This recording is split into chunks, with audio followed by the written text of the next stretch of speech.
Hello everyone, my name is Roy Cornwall. Welcome to the channel. It is the 11th of September at 8:13 in the morning, 2024. Now this is just a reminder, okay? I'm going to try to take all that I've said in the past and condense it down into this one little program. Um, uh, uh, I'm going to talk about the Holy Spirit here because this is the most important thing in religion. There's nothing more important than your connection with the Holy Spirit in this life, except for maybe Jesus is more important. Okay? Now, I want to talk about the Holy Spirit. He lives in your head, right? He lives within you. You know that. But he actually lives in your brain. Your brain is divided down the center. The left, one side of your women think out the opposite side the men do. So if you're a woman, just reverse this. Okay? Uh, Your conscious side, split your brain down the middle. Your conscious side is the left side. That's the part that you use to give yourself free will during the day. But your subconscious is on the other side. And the front part of that subconscious is you. But the back part of that subconscious is the Holy Spirit. And that's where he lives, right there. He feels everything because he's in your brain. He understands. Now, when he speaks to you, you have to listen for a distant voice. And this is the way he'll speak to you. He'll say, you'll be thinking about, say, maybe your brother. And you say to yourself, well, I should phone my brother. I haven't phoned him for a while. I should phone him. Right then and there, the Holy Spirit will step in and say, well, rather than phone him, why don't you go over and fix his car for him? The Holy Spirit acts in a way that it's always your idea because it's you give yourself direction in life. It's always your idea what direction you're going to go. But if it's a good direction with trying to help somebody like helping your brother, he'll step in and he'll say, well, you could go over and fix his car. Just a very nice prompt suggestion, distant to make it sound like it's your idea because it's coming out of your subconscious, right?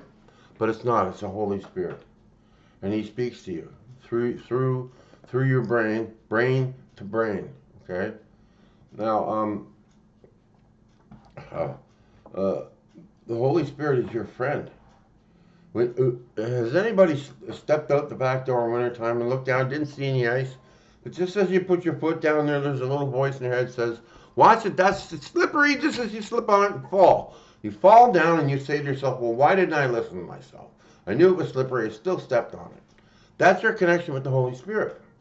When, when, when you have a good connection with the Holy Spirit, uh, he'll try to let you know as soon, just before an accident.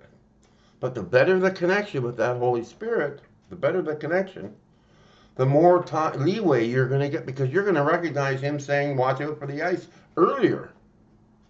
If you don't recognize him, you're going to walk and slip right on the ice.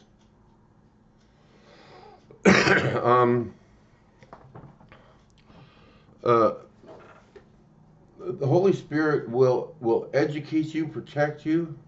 Now here's the big one. Here's the big one. This has got to be I think the most important thing of all I'm going to be able to tell you guys. Excuse me. He also puts joy on you. Now, he needs your help to do that. Okay. Do you ever do something nice for somebody and you know it's nice, and you walk away getting tickled that you did this for this? This really makes you feel good that you did this thing for this person, right? Okay, that's joy that the Holy Spirit puts on you for doing good. Okay, now this is the key to life right here. I'm going to tell you, uh, if you do enough, that's only one event, and then the joy comes and it goes because it was one event. But what happens if you do a good thing every other day?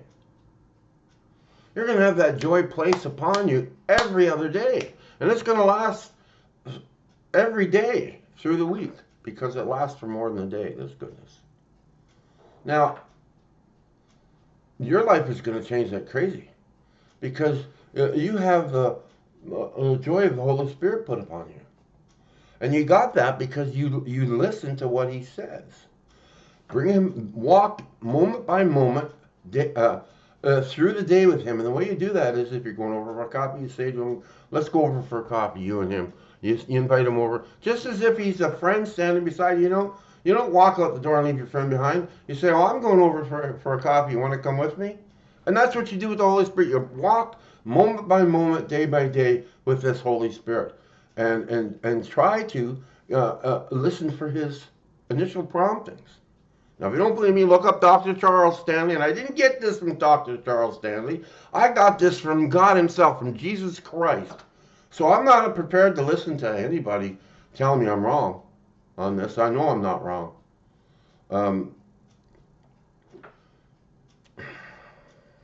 Real quick, I've had the armor of God placed upon me, where I've had two court cases thrown out because of the Lord.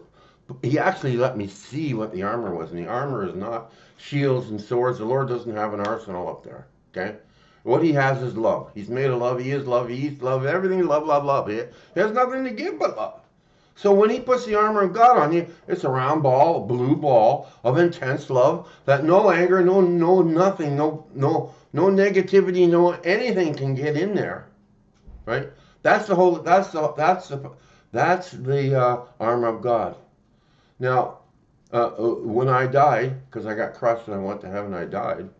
The Holy Spirit comes out of your body when you're dead, right? And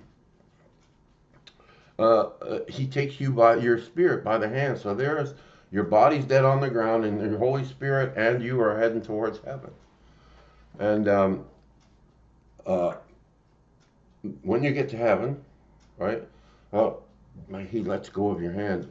I think he's looking for Jesus. He's looking for Jesus. But just then the devil will take a run at you because you don't have the Holy Spirit within you anymore to warn you off, say this is danger, this, hey, he's not there. So this guy's going to take a run at you. Don't go with him. Wait for Jesus. You know what he looks like? Actually, you don't know what he looks like. I'm going to tell you about that. Jesus doesn't look like the Shroud of Turin. Okay? He did when he was on earth. He looked like that. But when he's in heaven, he's got a new body. And he doesn't look like that anymore. He looks more really healthy, really happy. He had a pleasant way about him. I saw him. When I was in heaven, he was walking on a 45-degree angle over towards my Holy Spirit. And halfway over, he stops. He stops and he looks up at me. And I think the reason why he stopped was because at first glance, I gasped and I said, that's Jesus Christ. Though he doesn't look like the Shroud of Turin, okay? In every picture I've seen of Jesus, he's in pain or suffering or something. This man looked happy and healthy. You didn't see the bones in his face here like you do on the Shroud of Turin. It's around, even better than I got skin covering the bones. But you don't see any bones in his face. It's nice, soft, pleasant face on Jesus, right? So that's why Jesus looks different to me. Because when he went into the cave, and after he died, right, and they rolled the cave back to go in, he wasn't there. Well, he was part of the group that went in there, and they didn't recognize he was Jesus Christ, though he was standing right beside them. He had to show them the marks on his hands to make them believe. Not me. I knew him instantly. So he stopped, he looked at me, and he gave me such a warm, pleasant smile. That's when I got this download of all this information. Your Holy Spirit. This is what I suggest everybody do, and I've said this in the past. You get a clipboard, put a bunch of papers on it, and write on it things like empathy, being helpful, loving, just all the good things on there, right? Look at that as you leave the bedroom in the morning, and when you come back at night, take a pencil and check off, make 7 boxes beside each one, and check off the one you did for Monday and Tuesday. File that. 6 months later, you come back, you pull that piece of paper up, and you compare it with the one you just did today, and you can say, well, look, I only helped somebody maybe once or twice back then, but now I'm helping somebody all the time. This is a joy monitor. The more you help, the more joy you get. Now, when I spoke to God, I paid for a $4 bottle of juice for this man. And God stepped in, he said, did you do that for me? Now, I had to be honest here because I'm pretty sure he knows my thoughts. I said, no, Lord, I didn't do it for you. I did it because he's my fellow man and I love him. Now, I didn't say, Lord, I did it because I love you and I want you to love me more. You can't bribe the Lord with that. You can't bribe the Lord with good deeds for him. Where you make points with him is good deeds for other people, giving. Okay? Giving. Now, in religion, this is the way it works. The Bible is the first step, and I must know. Okay? I'm not denouncing the Bible. I'm just saying that some of the things in there got a little bit twisted over the years. That's all. The intent is good, and most of that knowledge is accurate.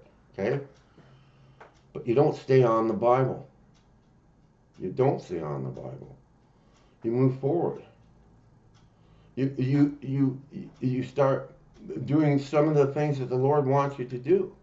Giving, caring, empathy, helping out when things, you know the list. The more of those you do, you got to get baptized and give yourself to the Lord.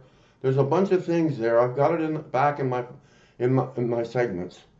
But if you do these things, and you pray every day like I do to have more of the Lord come within me. I think that's why he approached me in the store. He thought I could talk to him. I didn't get excited, freaked out. There's another voice in my head. I knew who it was. I knew what it was about. I guess the point I'm trying to say here is this. If you've got a bag of old clothes in your closet, and you say to yourself, oh, wait a minute, I'll give that to the Salvation Army because God will be happy with me. He wants me to do that. Wrong.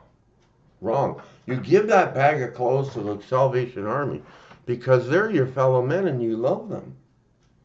God doesn't need you to do briberies to get him to love you more. People, his love is absolute, and 100% he couldn't love you anymore.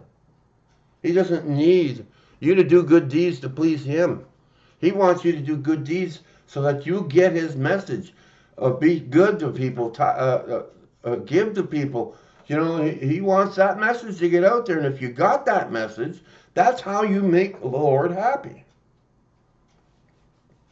So I got the message apparently. And I made God very happy because he decided to speak to me. Now I have to say this again. When God speaks to you, that voice comes from, looks like, sounds like. It's not outwardly because nobody else reacted, but it was inwardly. And it sounded like it was coming from everywhere. I couldn't pinpoint where that voice was coming from. He sounds omnipotent. When he speaks, your voice isn't going to work. You're listening. Okay? Now, Jesus Christ's voice, he's a human voice. Sounds very much human-like. Soft. Just like I'm talking to you now. Words come out and you hear them. And your Holy Spirit is a distant, in the back, a distant voice that you really have to listen to. You can block him out with anger or having too much in the day's events that you don't bring him along with you. I'm going to say this right now. Now, this is no joke. When I start anything, I'm in all the way. When I played and sing a guitar, I played it all the way. Whatever I did in my life, I gave it my all. So when I started going to the church, I gave it my all. I didn't let other people say, no, you got to stay here at the church. There's nobody who reads the Bible that I know of has ever heard God's voice. I'm on the right path. To stay on the Bible, and that's it. Pay the pastor the money every week, right? And don't go any further. Just know the Bible, that's it. That's only the first step, people. You got about 10 or 12 more steps to go. Are you looking for God or are you looking for the Bible? This is my complaint right here. Because I can't find a church who wants to teach the proper methodology. When I came across Dr. Charles Stanley when he was alive, he's not alive now. But I really got happy because I didn't know anybody. I kept looking through the computer. Nobody had the same thoughts as me. All of a sudden, here comes Dr. Charles Stanley repeating word per word, verbatim, what I've been saying all along. Makes me feel great. It really does. I'm right. There's a lot of people that have taken the thoughts of the Bible and twisted it. There's a church in Ottawa that asks for $250,000 a year. All that comes out of the people's pockets at times, and whoa, right? I don't like that either. I understand the logistics, but I don't like a pastor standing up there asking for money. If you want to hear the views on that, Dr. Stanley, he says you never ask for money. And I agree with him. You never ask for money. This is generosity only. And with this mentality, he's created a huge empire for himself there. Not for himself, but for the people. There's a lot of people who say they're Christians and don't have a clue. They don't have a clue. The people who are close to me, who I really care about, I'm going to be forceful on this. This is the most important thing in your life. Not buying your car, not buying your house, not marrying your wife or your husband. Nothing. All that stuff goes away if you don't have your contact with your Holy Spirit. You should never go through life without contacting your Holy Spirit. That would be very foolish. So we're going to leave it at that. Anything I've missed, I'll put it in the next one, but I'm going to try to condense the last 80 or 90 views I got, segments I got, down into a couple. I'll try to condense it a bit. Knowing the voices in your head, I got to say this just before I leave. There's your voice. There's the Holy Spirit, Jesus Christ, God, the devil. That's 5 voices in your head. And you got to know the difference between all of them.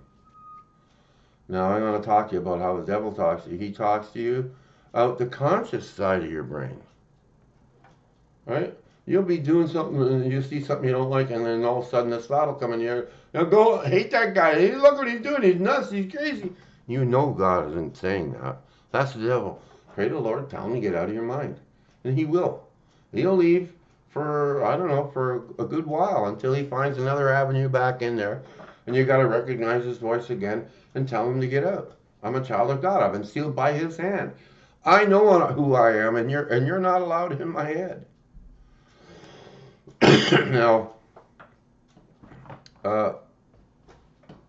I've just given you the secret to life, being joyful every day, and that's how you give, you help, you be a godlike, and that's how when you get this joy put upon you, that's how you get God's radiant love beaming from you. That's other people can see you're happy, can see you're every day smiling, and they're going, "What is wrong with you?" Nothing's wrong with me. It's wrong with them. You do good, you get joy. You do a lot of good, you get repeated joy in your life, and this can go through your whole life. Why didn't Jesus smile? Because he had so much joy helping people all the time. Every day he had that joy put on. Liking and subscribing and hitting the notification bell, please. Love you all. Blessings, mega blessings for you and your family. Bye-bye.